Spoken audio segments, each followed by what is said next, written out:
Larry, thanks for I emailed you yesterday, and here we are today, less than a day later, and you're Had back. a, You're on here, so thank you. yeah, had a spare moment. Timing is everything, right? Yeah, absolutely. Yeah, I want to start off our conversation. I'm really I'm fascinated how you have certain people that are experts in their fields, but yet there are certain bumpers that you cannot talk about, like no-go zones, and Yeah. the Israel conversation is when I set out to do this, not that I'm not an analyst, I'm not a historian. The only thing I've ever said about the whole Israel-Palestine October 7th is there's no way that the IDF did not know what was going on or what was about to occur. And that's only based, I haven't been there, never been to Gaza, but that's only based on conversations I've had with people that have been there, military intelligence saying there's just no way, there's no blind spots on that wall. But yet there are certain people in the media front, they will not touch it, or they are just Israel, Israel, Israel, Israel. And I just find that, I don't know. I mean, I try to be objective, although I have people on here that, think a certain way, but wasn't the whole purpose of this to be objective? Well, in theory, but it's tied up with emotion and religious belief. And boy, religious belief is the ultimate. Talk about Social Security as being the third rail. Oh my God, this is one that will electrocute you. Um, the the entire premise of Zionism is predicated on the belief that a book written largely by Jewish scholars who were in exile, in captivity in Babylon, more than, what, 3,000 years ago, that, they sat down and wrote up a book and presented it as being written by God, a deity. Now, if you're objective and you look at the deity that's represented in the pages of that book, you see a deity that demands human sacrifice.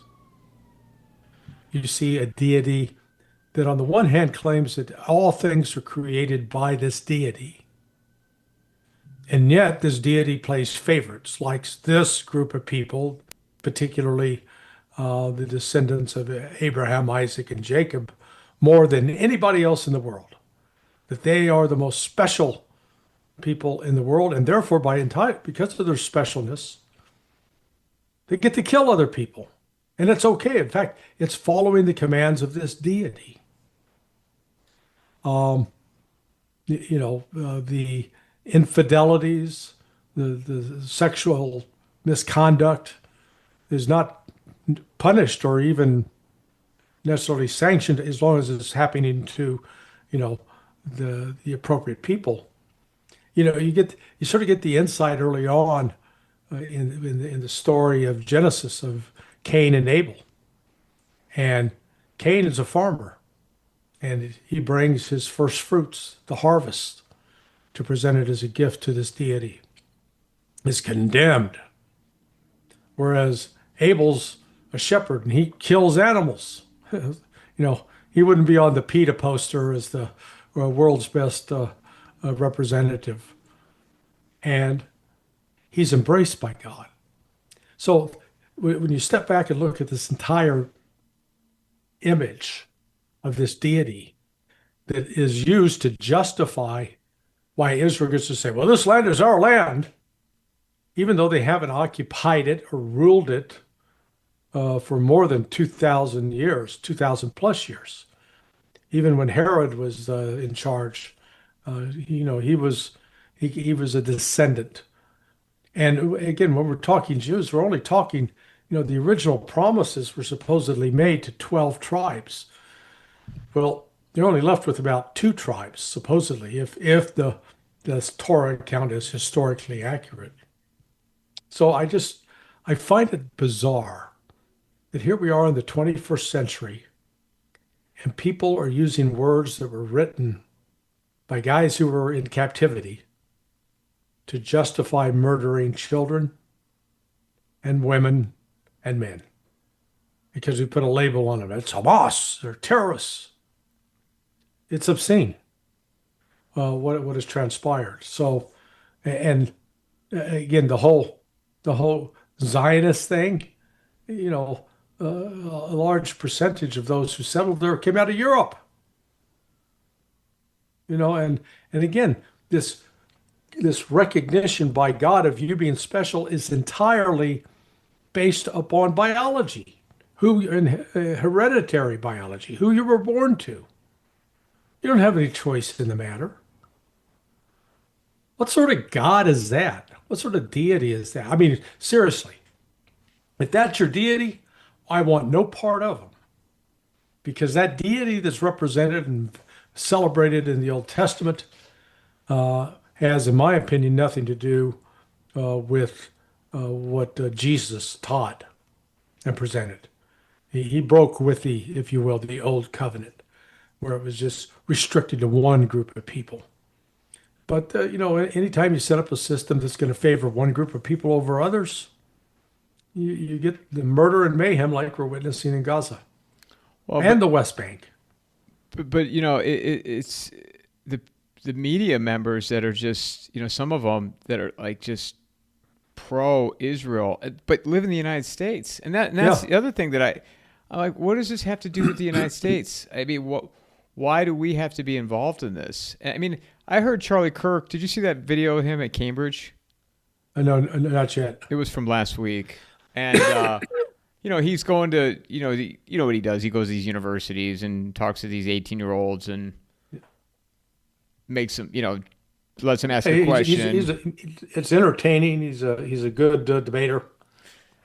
Yeah, well, and this kid though pushed back on the whole Gaza, and Charlie Kirk responds, "Well, you know, we're the good guy, like the good guys versus the bad guys," and I'm like, you know, this is not an '80s movie. This is not this good guys bad guys stuff to me. Well, let's say we had the RPAC, the American Russian Political Action Committee. Or we had ACPAC, the American Chinese Political Action Committee. And let's say the Russians and Chinese were pumping millions of dollars into the hands of members of Congress. And that you had a congressman from Florida walking into the House chamber wearing a Russian military uniform or a Chinese military uniform. Do you think the American people would go, "Oh, isn't that cute? That's adorable. Oh, God bless that man. This is so good"? Hell no. We'd lose our friggin' minds. And yet we tolerate that crap on behalf of Israel. Oh, they're special. You know, even saying that, you know, you get labeled, "Oh, you're an anti-Semite." No, I despise Zionism. I despise the exclusivity that underlines it, the racial purity that smacks of Nazi theology that's behind it. Because it doesn't embrace people unless they're Jewish. And I can show you, you know, there are videos surfacing of rabbis saying, "Hey, you know, when the Messiah comes, all the Goyim are going to be destroyed." Hey, that's how they think. There's no, you know, this notion that, you know, at the start, at the outset, there of the creation story, this belief that this creator creates all mankind. In other words, under the Genesis story, every human being in the world is a descendant of Adam and Eve. Now, I'm not going to get into the, I think that's, you know, biological nonsense, but I'm just saying that that's the story you're asked to believe. And if you believe that, then how in the world can you go around saying, "Oh, these people are evil and these people are good," simply because this deity says, "Oh, I like them better than I like them"? This episode is brought to you by McIlvaney Financial Group. Their advisors bring a depth of knowledge and experience that allow them to serve their clientele with care. ensuring their financial needs are met now and in the future. Personally, I'm not saying cash is worthless, but you can see what's happening. It's worth less every year. Gold is the opposite. Click on the promo link in the show notes or go to www.mcilvaney.com/coffeeandamike. It's just, it's ridiculous. Yeah, but we're slaves to it. And, I know that I'll get these heated emails from devout Christians, evangelicals many times. Oh, you just don't understand. Look, I've read the Bible probably 4 or 5 times in the course of my life. First time when I was 12. And so I know what I'm talking about on this. And, you want to tell me that the God of love that's in the Old Testament? Nonsense. It's a God. It's like a demonic being bent on death, destruction, and obedience, slavery. Do you think it matters who's sitting in that chair in the Oval Office in regards to Israel getting whatever they want? Oh yeah, I absolutely do. It does matter. Oh heavens, yes. But the problem is, we haven't had a president uncompromised by Israel since Dwight Eisenhower. So that's what I mean. Does it matter? Actually, not directly. I take that back. John F. Kennedy. John F. Kennedy was the last one. So, but at this point, because it's been so long, in terms of they'll get whatever they want. If Kamala Harris would have been sitting in there, would she have provided? Yeah. Her husband, Doug Emhoff, Jewish. This is, and really, we need to separate out the Judaism facet of this from the Zionist facet, because if people make this as an anti-Jew thing, yeah, that's anti-Semitic.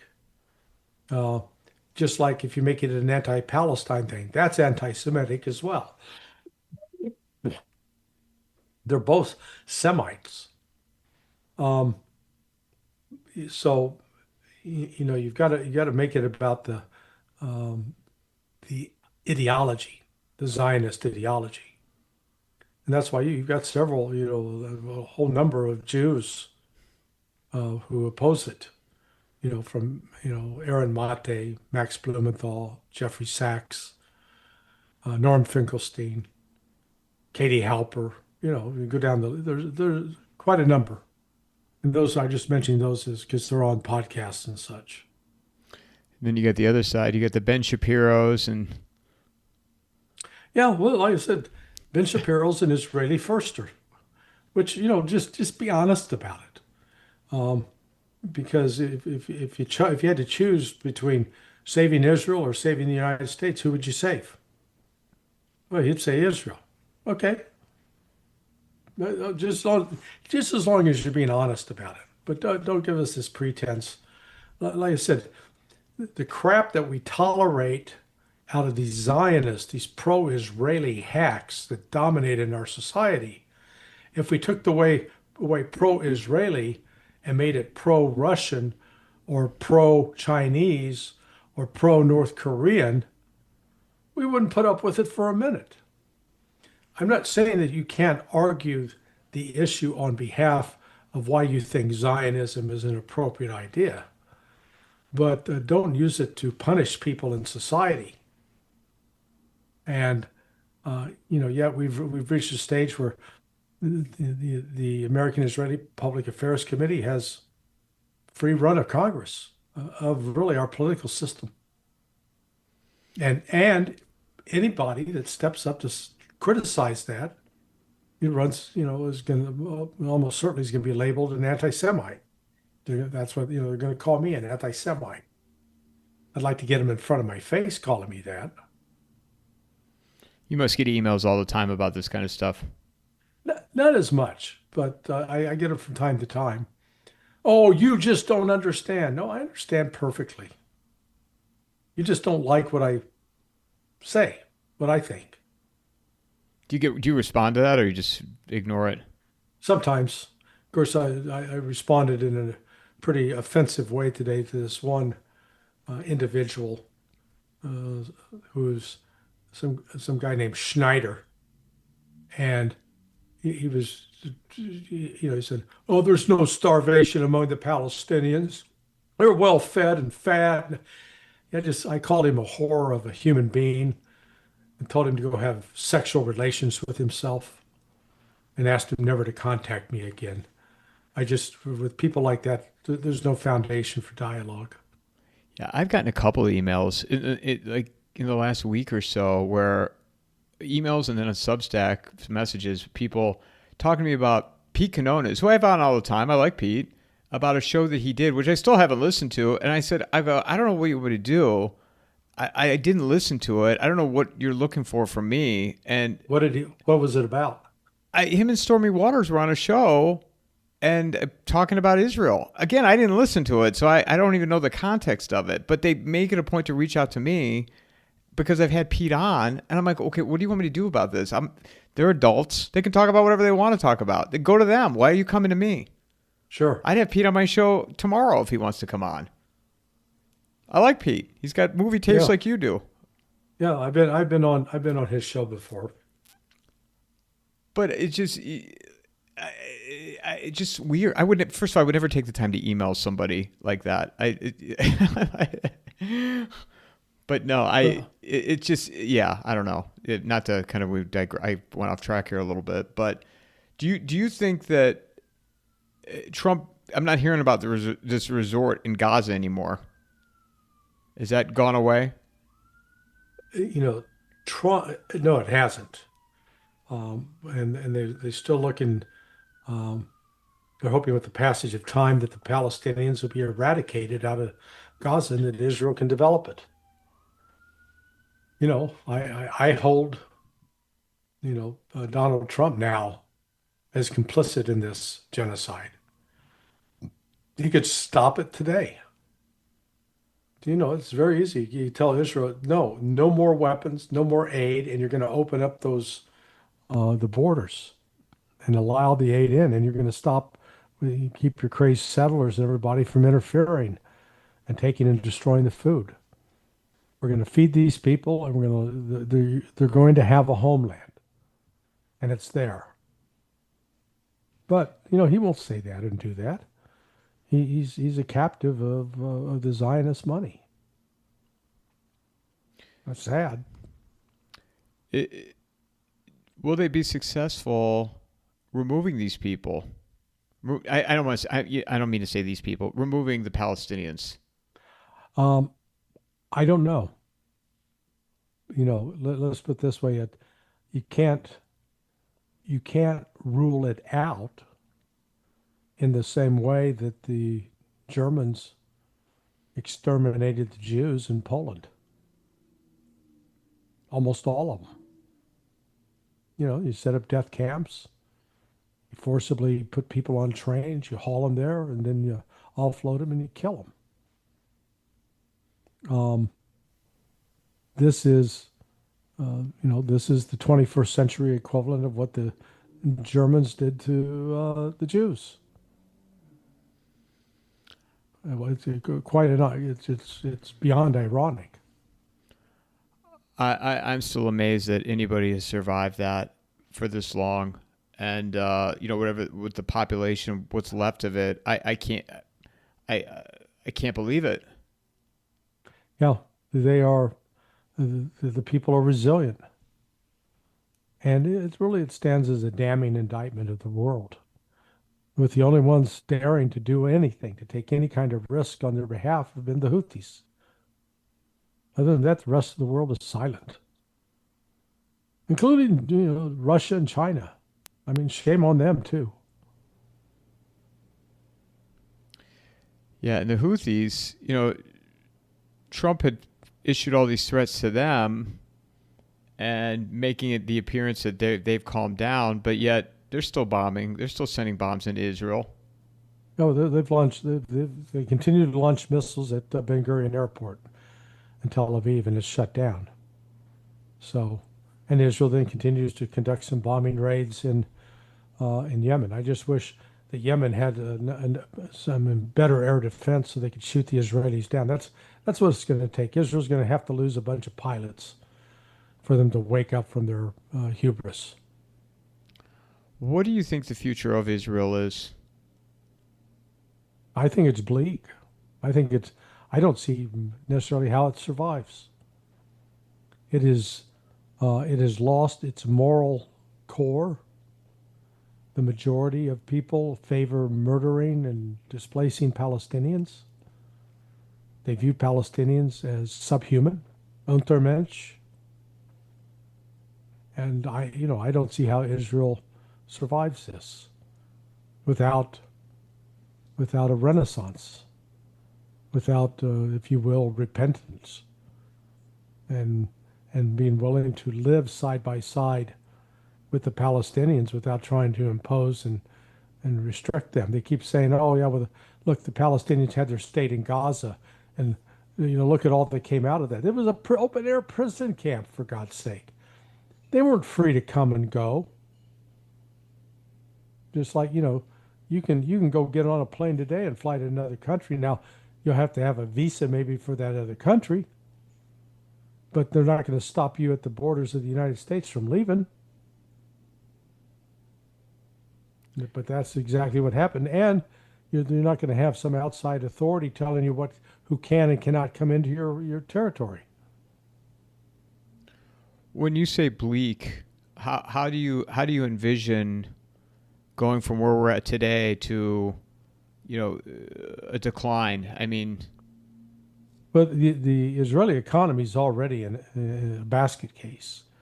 It's lost a significant portion of its tourist industry, which was a major dollar source of capital for them. I don't see that turning around anytime soon. If you get a change in administration in this country at some point, where if Israel, let's go through the scenario that if Israel does launch attacks against Iran and finds out that despite its belief that Iran has no air defense, it does, that it shoots down, destroys significant Israeli aircraft, and then retaliates with missiles, hypersonic missiles that Israel cannot defend against. And Israel suffers massive, massive damage and casualties in a way that it never has, and the Persian Gulf is shut down. You might see a change of attitude in the United States about the Israelis. So these damn fools brought this on themselves. They provoked this. So in that situation, Israel's already isolated. Countries are not lining up to want to have diplomatic relations with Israel. It's the opposite. They're cutting them. The United States really is about the only one with a few Europeans left in their camp, but Israel's abhorrent, despicable conduct. I mean, hell, they've even lost Piers Morgan, and he was offering on-air fellatio for the Israelis. How likely is it at this point that they would move forward on Iran? That's another one of those that I've been hearing forever. It's imminent, imminent, imminent. I think it's highly likely. Push comes to shove, it would move forward. They would move forward with it. Yes. I think my understanding of things are already in motion to make that happen. I don't know to what extent whether the U.S. military movements are designed to put pressure, put pressure on Iran to try to get them to make the deal. But Iran's not going to make the deal based upon what they've said in the past that requires them to eliminate all enrichment of uranium. They will continue to provide enrichment of uranium that's used for nuclear reactors and power plants. So they're not going to relent from that. If Trump persists in demanding that it's that or not, it's either zero or we go to war, well, then they're going to go to war. And then the United States is going to, I think, get a big bloody nose out of it. They'll kill and damage. They'll kill some Iranians that cause maybe enormous damage in Iran, but Iran will retains. Iran has something that Iraq didn't have, that the Afghanis didn't have, that Syrians didn't have, the Houthis don't have. They've got the ability to retaliate in force and destroy significant U.S. infrastructure bases, prevent oil from leaving the Persian Gulf, and really inflicting massive destruction in Israel. I hope it didn't come to that. But if it does, then, in the aftermath, there'll be people, oh, we didn't know, you told us that there was nothing. We'll hear all of the excuses. Do you think that the only reason why it hasn't occurred yet is because of what's continuing on in Russia, Ukraine? Well, I think a part of it has been because of the negotiations that Trump's had with Iran up to this point, or with Witkoff acting on his behalf. They just held their fifth round about a little week and a half ago, and even the Iranian foreign minister came out of it and said, there's still hope for a deal. A lot of technical issues have to be resolved. And then Trump hinted 2 days ago that we could be close to a deal. But, I think the stumbling block will be if the United States demands that Iran give up all enrichment of uranium, then that's a deal breaker. So you think Trump is actively trying to work this out to avoid the conflict? I think he's trying, but he's torn because he's also captive of the Zionist lobby. And their refrain is you've got to actually you can't trust Iran. You can't allow them to have any enrichment. You got to get them to get rid of their missiles. They basically have to disarm. That's what Israel wants them to disarm so Israel can then attack it at will. Iran's not going to do that.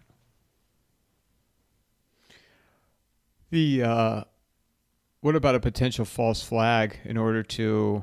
I mean, if Trump moves forward and a deal is likely, can you see some type of false flag in order to justify? I mean, you had that. What did you think of the two? What were the two Israelis that were killed in D.C.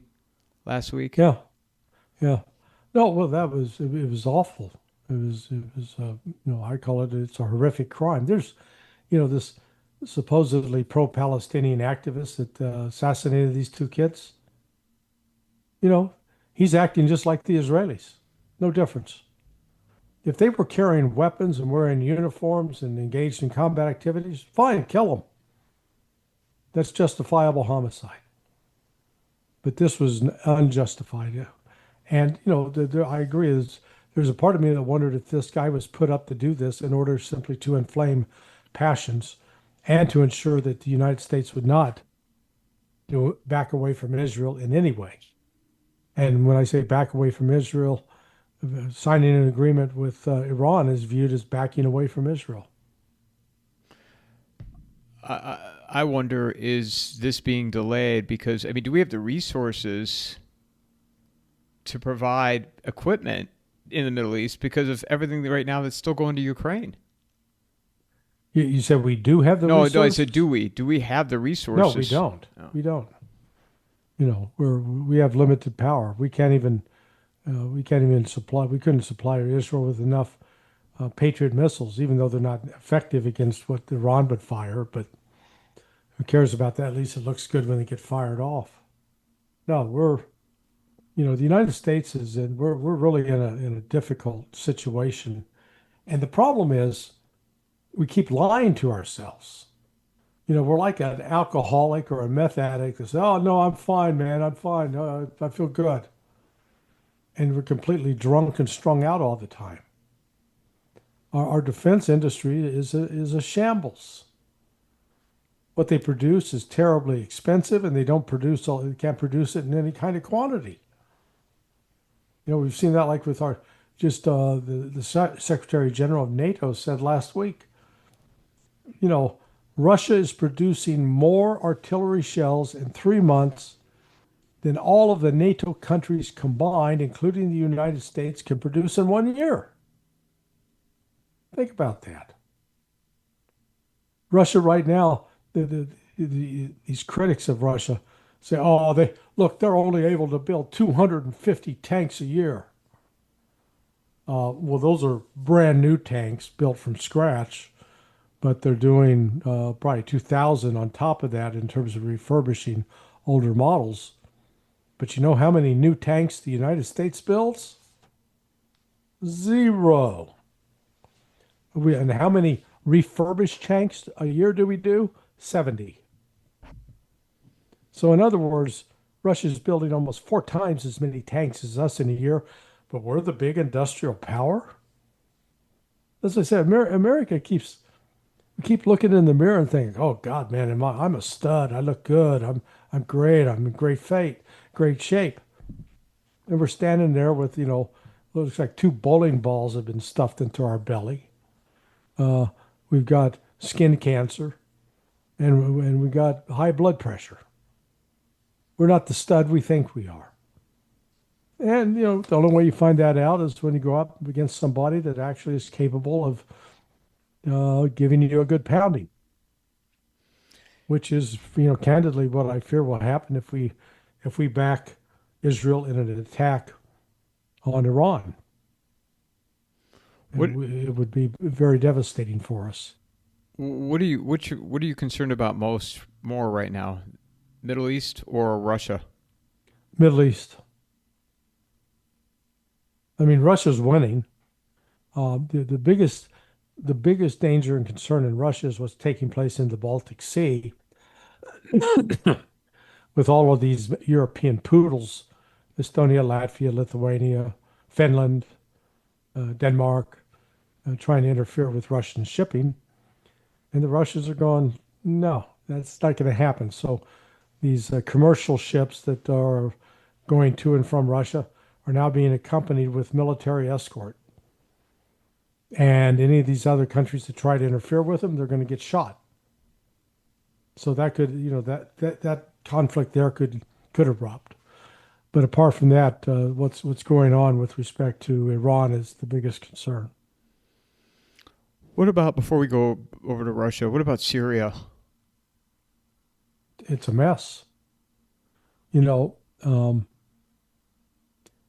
We finally, in the past, I've raised and said and accused my own country and my old outfit, the CIA, of deliberately creating and working with terrorist groups. Now here you have this guy now called al-Shara, but his real name, his war name was al-Jilani, the head of Syria, who was a member of ISIS, who was a co-leader of al-Nusra, then set up Hayat Tahrir al-Sham. Well, we had Ambassador James Jeffries go on and admit that, hey, he was being trained and supported by the Brits and by the Americans. And now, we're meeting with this guy and pretending, "Oh, well, forget about your terrorist past." My point is not to focus on terrorism, but on the one hand, the United States says, "Oh, we can't deal with Hamas. They're terrorists." Yet Hamas has not committed, a tenth of the kind of heinous actions that were carried out by ISIS, al-Nusra, and Hayat Tahrir al-Sham. No comparison. And yet, we're hugging this guy. "Oh, yeah, buddy." Trump saying, "Oh, he's a strong guy." There's no standard. There's no integrity. So the reality is the United States consorts with terrorists when it suits its purpose. And for now, we're consorting with this guy al-Shara. But the fear is that Syria is being pushed towards a greater civil war than what it's endured over the last 11 years. Haven't heard much from Turkey lately either, Erdogan. Yeah. No. they've lost some control over what's taking place in Syria.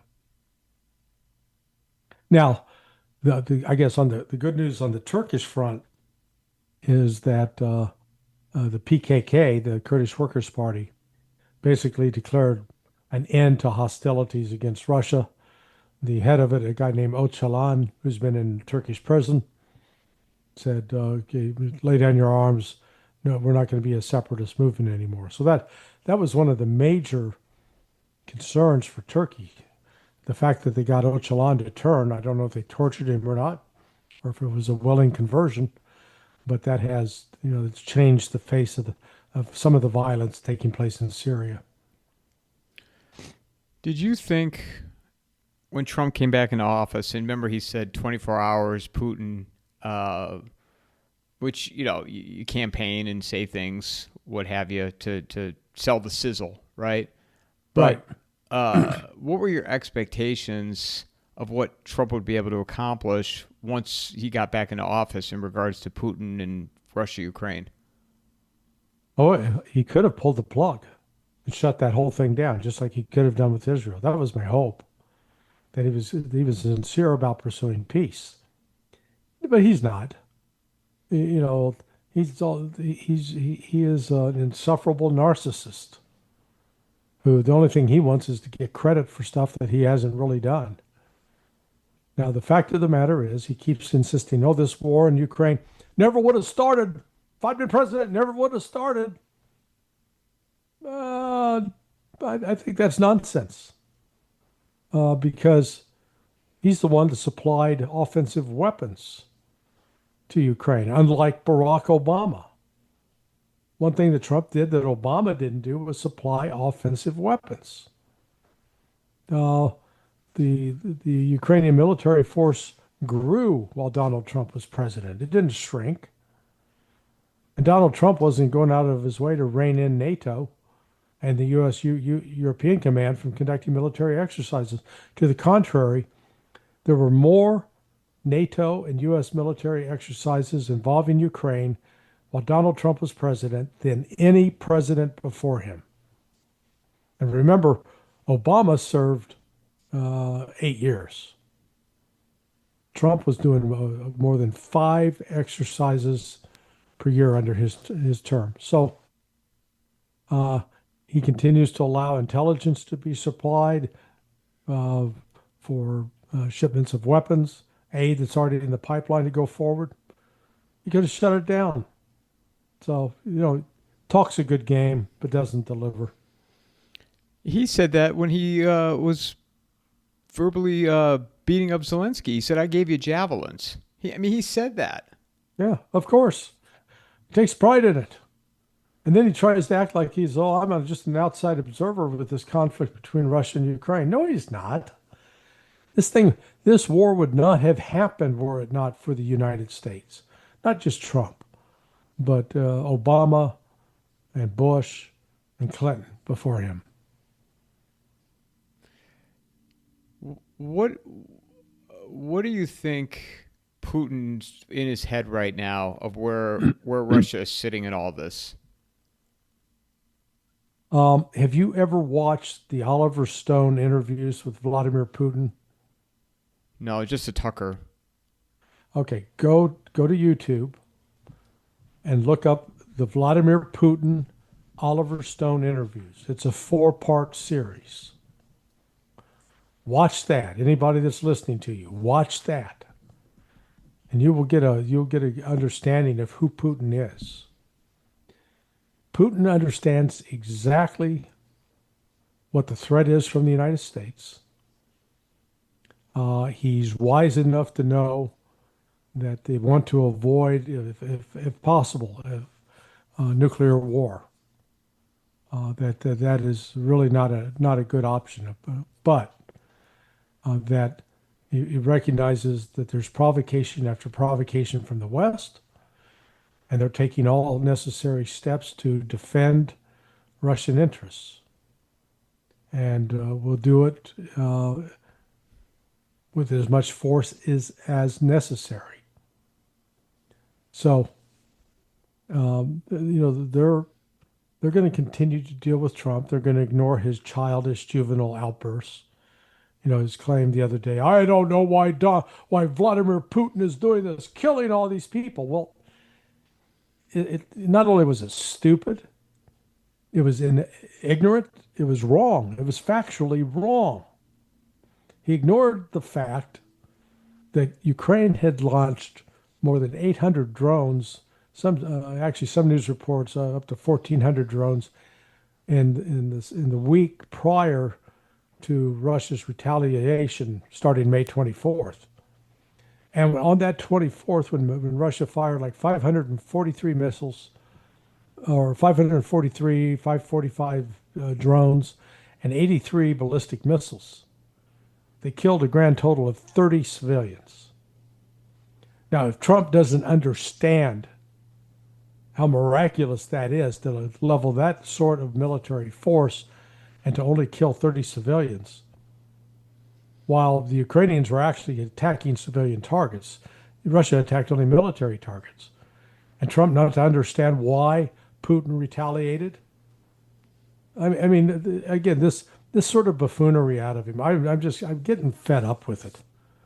It's an act. I don't know if it's an act or if it's serious mental decline. It's one or the other. And he goes, oh, I don't like it, what Putin's doing. Well, I don't like what Trump's doing. Not at all. It's demeaning to the president. It's demeaning to this country. And it's dangerous in terms of the kind of ignorance that he expresses. Are you seeing a difference from the 2016 Trump to the 2024 Trump? Yeah. I think, right now, I think he is suffering some mental impairment. Because if you watched the last portion of his speech at West Point the other day, it's like he's talking like Rain Man from the Dustin Hoffman movie with Tom Cruise. Just monotone voice and repeating over and over. Yeah, we had 3,000. It was a good thing. It's a good deal. Yeah, it's really good deal. It's 3,000. What? Try to communicate. Try to express a coherent thought and explain what you mean. And a lot of it he was doing the Barack Obama. I. Talk about somebody else other than yourself. Did you not notice that first go around with the speeches? No, not as much. It's getting more pronounced. What do you think it is? What do you think it is? I think it's part of being 78 years old. Yeah. And being the president. Losing some brain cells. So I've heard people say it's possible dementia. Well, we already saw dementia with Joe Biden. Trump reportedly has been tested on that front and passed. But, I've gotten to the stage, I don't believe it.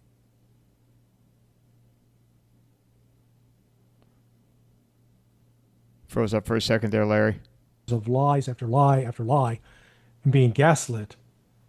And then it's only after the fact we come back and realize, there's a problem. You froze up for a second. You said you getting to the point you don't believe anything? Is that what you were saying? Yeah, I don't believe anything the government says. The gaslighting is so comprehensive. The propaganda, as long as you and I have been talking now a few years, and it's what I find so, I don't know the word to describe it, ironic. The propaganda is now on the right, and the MAGA people, it's like, do no wrong, do no wrong, do no wrong. And you can't question anything. Yeah. Well, Trump made a lot of promises. He's kept several of them, so I commend him on that. But the big ones, keeping us out of stupid, unnecessary wars, I'm not sure he's keeping. He's still got us embroiled in war in Ukraine. He launched an unnecessary short war against the Houthis that we lost. The Houthis defeated us. People say, wait a second. They capitulated. Yeah, that's what Trump told us. We're the ones that retreated because we couldn't stop them. And they were going to destroy one of our ships at some point. So, um, you know, Trump, instead of bringing peace, he's making these threats. He's just saying outrageous things. Even his attacks on Zelensky, as much as he deserves it, or what Trump did to Ramaphosa the other day in the Oval Office, accusing him of genocide. You got to step back and say, well, is Trump really interested in solving problems or just putting on a show? I think he's just more interested in putting on a show without actually getting anything done. Because all he did with that show with the Ramaphosa was antagonize the South Africans to the point they're not going to listen to us anymore. What happens now with Putin and Russia and this Ukraine conflict? Does it just continue? Yeah, no, it's going to continue. Russia's accelerating the pace of its advances. Ukraine's going to be losing more and more troops every day. And this is going to be a military defeat for Ukraine. At some point, their army's going to break. And when it breaks, it's going to be a total collapse. My own estimate is that Russia's going to take every bit of Ukraine that's east of the Dnieper River and won't return it. We'll keep it. Is this Trump's war now? Oh, yes, absolutely. It's his all the way. He could have shut it down. He chose not to. He continues to enable it, sort of in a half-assed way, but he does continue to enable it. Will the United States cut off funding, or it will just continue, in your view? It should cut off funding, but it's continuing right now. So, it doesn't look like Trump's got the backing to go back to Congress and say, "Hey, give me another $60 billion, $100 billion for Ukraine." If he did that, he'll be completely off the rails. But what's in the pipeline is still there, previously approved, and Trump's allowing that to continue to be delivered. So that's why I say I don't necessarily see a cutoff as anything imminent. I wish it were. What will Europe's role be in all this? Irrelevant. They're going to stand on the outside. They're going to try to derail it. But they're as weak as we are. Europe is, we're like a good-sized Labrador Retriever. Europe's like a scrawny Chihuahua with no teeth. Corgi. Yeah. Oh, yeah. God. But some little dog, but not cute. Not cute at all. Destructive. And they're trying to provoke a war with Russia. And Russia's not keen to do that. Putin in particular. But at some point, Russia will defend itself if necessary. That was going to be my next question. I mean, on the Russian front, are they getting impatient with Putin's slow walking of all this, or they feel like he could be doing more? Well, they're not slow walking. What they're doing is they are attriting the Ukrainian army and minimizing Russian casualties, despite Western propaganda to the contrary, that Russia's suffering massive casualties. They absolutely are not. But that's just one more Western lie, Western piece of gaslighting. So, but no, actually, the Russian people's support for the war has been going up, not down. So this will continue. This is no signs of for it. Well, for at least this year, or at least for this summer, we'll see, because the advances of the Russians are so significant that and the Ukrainians' ability to resupply and to bring in fresh replacements is very, very limited. So they're facing increasing struggles just trying to stay in the fight. And Zelensky's not interested in ending any of this either. Oh no, he knows if it ends, he's dead. And so he's keeping it alive to keep himself alive. A little bit like Netanyahu is with the war in Gaza. Last question, because I know I'm running out of time here with you. What the hell do we need a golden dome for in the United States? Well, we could have had an air defense system because back when George W. Bush decided to walk away from the anti-ballistic missile treaty, Vladimir Putin proposed to him as an incentive to stay with the treaty that that the United States and Russia would work together to build an air defense system. And Bush said, hell no, and walked away. So now we're going to get another, multi-billion-dollar boondoggle. And when all's said and done, it's going to be outdated and it's not going to be capable of shooting down hypersonic missiles, which the Russians already have 3 varieties of. So what is it, a grift? Yes. The keep the defense industry employed program. Everything's a grift nowadays, Larry. It's us as individuals. Everywhere you go, somebody's trying to grift you. Yeah, unfortunately. Which to me is the ending of the decay and rotting of our society. One last thing, I get so much heat for this, but I'll bring it up at the end of the conversation for people that listen all the way through. I've been talking about the movie Falling Down a lot. Uh-huh. You seen it? Was that the one with Michael Douglas? Yeah. Yeah, where he went sort of nuts and went on a rampage across the city. Yeah, had a mental breakdown in traffic. Yeah. That movie's over 30 years old, and how relevant is it today, being as old as it is, of where we're at? Yeah. As I haven't seen it. I probably saw it 30 years ago. I know I saw it. So. But he didn't have a job. He had that briefcase, and he was going from stop to stop to stop, and just seeing every encounter was, somebody either trying to grift or rip him off or. Yeah. No, look, the United States needs to look in the mirror. I'll leave you with one fact. Right now, the Chinese have a literacy rate of 97%. Russia has a literacy rate of 99%. The United States has a literacy rate of 79%, with 50% reading at a 6th grade level or lower. Okay? And we think that we're a superpower, that we're an economic power, when, a large percentage of our population can't read and can't do critical thinking. Dangerous. And they push these kids right through the system. They just pass them along to the next grade, the next grade, the next grade. Yep. Larry, where can people find you? Sonar21.com. Go there. You can find all the links, all the connections. You can even make contributions if you wish. Substack as well, for people. I know it's on there, but plug your Substack too.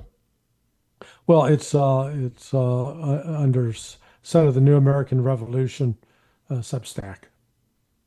Excellent articles for people. I encourage people to go on there and follow Larry and support what he's doing. So he's somebody that's always willing to make time for me, and I appreciate it, Larry, and look forward to our next conversation. All right, man. I appreciate it, Michael. We'll talk to you. Mic drop.